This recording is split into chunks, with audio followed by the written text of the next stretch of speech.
Nos últimos dias, Zidane falou com um sorriso no rosto que em breve voltará a treinar, e neste final de semana, o Diário AS informou que ele vai assumir o comando da seleção francesa logo após a Copa de 2026. A publicação fala que a Federação Francesa de Futebol já vem trabalhando nessa sucessão de Zidane faz um bom tempo, enquanto Deschamps, que está no cargo desde 2012, acredita que seu ciclo lá está se encerrando. A chance de Didier Deschamps ir para o futebol árabe é muito alta, inclusive o governo saudita já mira sua contratação. Segundo a publicação, os empresários do técnico já tiveram algumas conversas iniciais sobre o assunto. Já Zidane vem recusando todas as propostas que recebeu nos últimos anos, pois não queria comprometer o seu principal objetivo, que era assumir a seleção francesa. Não é segredo para ninguém que o Zidane sempre sonhou em assumir o cargo, de técnico da seleção francesa, e agora parece que ele vai conseguir realizar esse sonho, porém só depois da Copa de 2026. Ou seja, vai pegar aquele ciclo, para a Copa de 2030, e eu acho que é uma sucessão muito boa e eu tô curioso para ver o Zidane comandando essa França. Eu sou o Todd, seja muito bem-vindo para mais um vídeo aqui no canal, onde eu vou te contar muita coisa interessante. Bora falar sobre Ibrahima Konaté, que ainda negocia com o Liverpool uma possível permanência. Bora ver como é que foram os jogos do final de semana. Portugal ontem meteu 9-1, bora conversar sobre Noruega, Haaland marcando gol pra caraca, esse vídeo tá bom demais. Então, sem mais enrolações, solta a intro!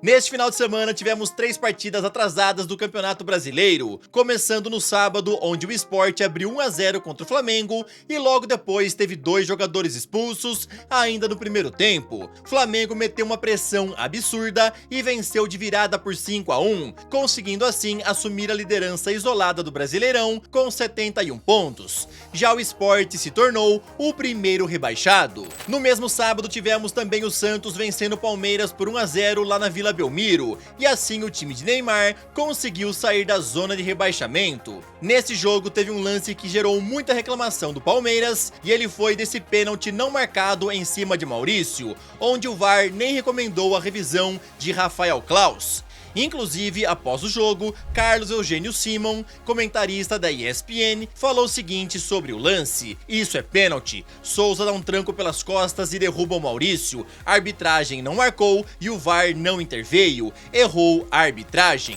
Ontem também tivemos Brasileirão, onde o Red Bull Bragantino meteu 2-0 no Atlético Mineiro e assim assumiu a 8ª colocação com 45 pontos, enquanto o Galo está em 10º lugar. A seleção brasileira não poderá contar com Gabriel Magalhães no amistoso de amanhã contra a Tunísia, e isso porque ele foi cortado após fazer novos exames de imagem que apontaram uma lesão na coxa direita. O Arsenal vai fazer mais exames no jogador e teme que ele fique fora dos próximos jogos importantes, que seriam contra Tottenham, Bayern de Munique e Chelsea. E o grande motivo, seria essa lesão que ele teve no amistoso entre Brasil e Senegal. Não será chamado um novo nome para o lugar de Gabriel Magalhães, e Ancelotti deve escalar amanhã Militão, Fabrício Bruno ou Danilo para fazer dupla com Marquinhos. O técnico está muito feliz com o que viu no jogo contra Senegal e por isso prevê poucas mudanças para o jogo de amanhã.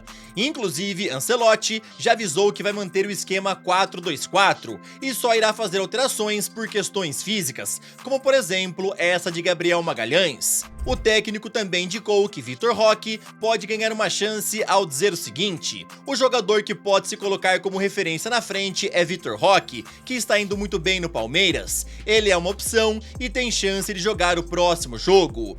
Meus amigos, então a ideia do Ancelotti é manter praticamente a mesma base dos jogadores que jogaram contra Senegal e venceram por 2-0. Só vai trocar realmente por mudanças ali em relação a questões físicas. Você queria ver o Vitor Roque sendo testado lá na frente do ataque da seleção brasileira. E só falando um pouquinho aqui sobre o jogo do Senegal, né? O Estevão marcou mais uma vez, Casemiro também marcou gol, e vale a pena citar que esse moleque, né, o Estevão, tá jogando muito nesse começo dele pela seleção brasileira. Ele já soma 4 gols em apenas 10 partidas. E só pra você fazer uma comparação, tá? O Vinícius Júnior tem 8 gols em 43 jogos com a camisa da seleção. Agora, rapidão, queria te pedir aquela moral, deixa o like no vídeo, se inscreve no canal e também ativa o sininho. Aqui sempre tem vídeos novos pra te deixar muito bem antenado em relação a esse esporte tão maravilhoso e amado por todos nós. Portugal atropelou a Armênia ontem ao golear por 9-1 e assim carimbou a sua vaga na Copa do Mundo. Renato Veiga, Gonçalo Ramos e Francisco Conceição marcaram um gol cada. Já Bruno Fernandes e João Neves marcaram um hat-trick cada. Irlanda garantiu a sua vaga na repescagem de forma épica, já que o jogo estava empatado em 2-2 e aos 96 minutos, Troy Parrott completou seu hat-trick. Assim deu a vitória por 3-2 para a Irlanda em cima da Hungria. Haaland vai jogar a sua primeira Copa do Mundo, e isso porque ontem a Noruega goleou a Itália por 4-1, com direito a 2 gols do Android. Inclusive, vale a pena lembrar que Haaland marcou incríveis 16 gols nas 8 partidas das eliminatórias, e agora a Noruega vai jogar o Mundial depois de 28 anos. Já a Itália vai mais uma vez jogar a repescagem, com direito a semifinal e final em março de 2026. Na semana que vem, iremos conhecer o adversário da Itália nessa repescagem. E imagina só a seleção italiana ficar pela 3ª vez consecutiva fora de uma Copa do Mundo, cara. É simplesmente um bagulho que ninguém poderia imaginar, né? Na tua opinião, a Itália vai carimbar a sua vaga na Copa do Mundo? Ou pode ser que passe um apuro, né? Nessa repescagem. O que você acha? Comenta aí. Inglaterra venceu a Albânia por 2-0, com direito a 2 gols de Harry Kane. Ucrânia garantiu a sua vaga na repescagem ao vencer ontem a Islândia por 2-0. França meteu 3-1 no Azerbaijão. A Nigéria de Victor Osimhen ficou fora da Copa do Mundo. E isso é porque ontem eles perderam para a República Democrática do Congo, que venceu nos pênaltis por 4-3. Sendo assim, o Congo será o representante africano na repescagem mundial.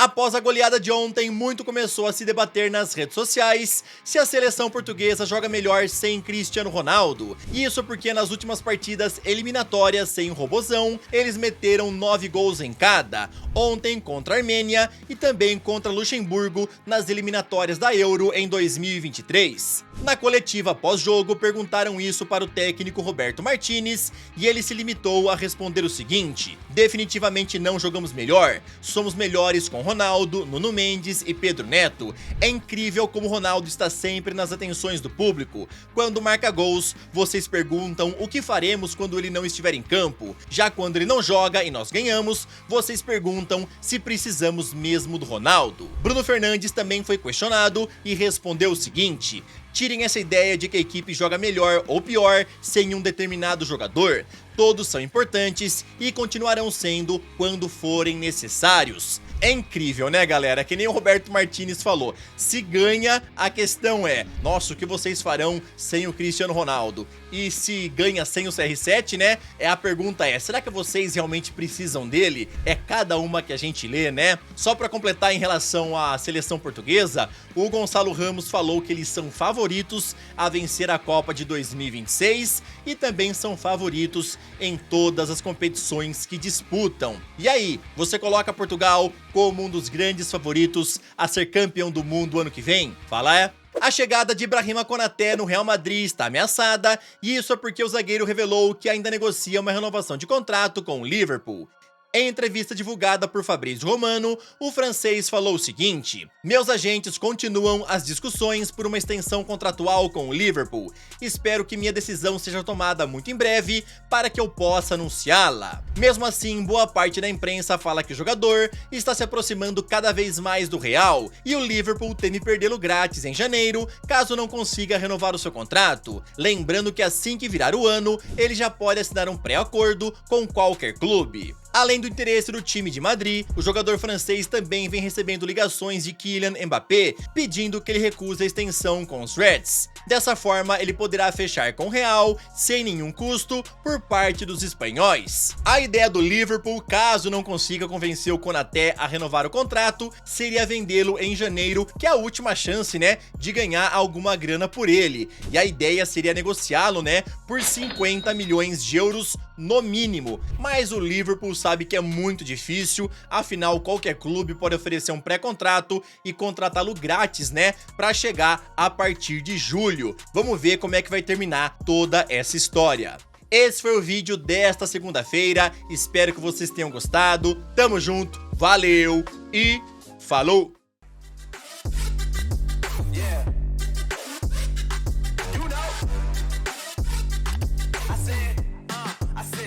It's gonna be a long night.